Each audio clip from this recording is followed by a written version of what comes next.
Mark, we've known each other for a long time. I'm a great admirer of yours, and I completely defer to what you were saying about your educational background and your intellectual prowess. It's just as impressive as you said of yourself.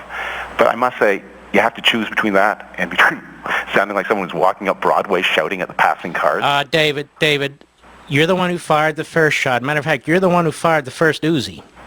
Mm-hmm. No, hold on now. I said what I had to say, but I just didn't sound like a crazy person while saying. Well, you do. You write like a crazy person now.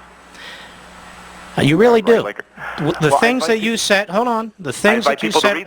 Well, we have read them. Read them aloud. Why should I? If I think they're pathetic, why should I read them aloud? We link to it. Anybody wants to read your stuff, they're free to read your stuff. It's called information. You have attacked Russia's physical appearance. You've attacked Russia's intelligence level.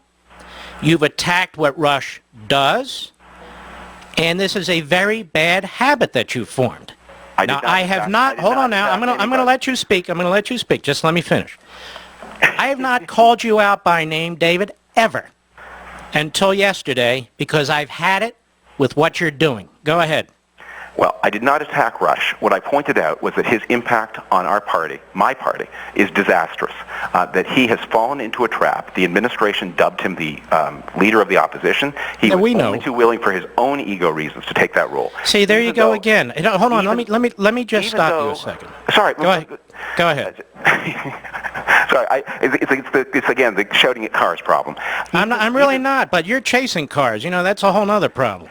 Even though everything we know about the behavior of the American voter tells us that his identification is a calamity, and if you believe in the cause and not in your own ego, if the object is to achieve positive change and not to make yourself rich and famous, if that's the cause, see, this is David. It's not about rich and famous. Do you listen to? Now, my turn. Do you listen to Russia's message? I do. Do you understand the impact he has for the good? No, you don't. And I think that's because you operate in a rather cloistered environment. By the way, can I say something to you very quickly, a positive thing? Go ahead. You ready?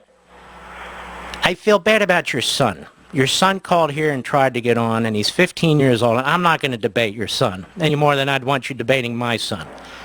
But you should be proud of that son. I'll tell you that much. Go ahead.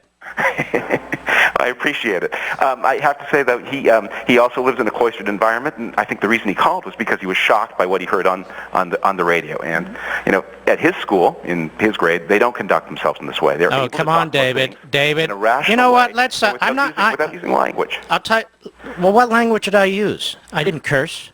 I called you out for the things that you were doing, which I. You don't. Let me say. Hold on, David. Arguments. You don't. All right, David. Let's have the arguments right now. I think Brooks, even though you're not the same, don't get me wrong.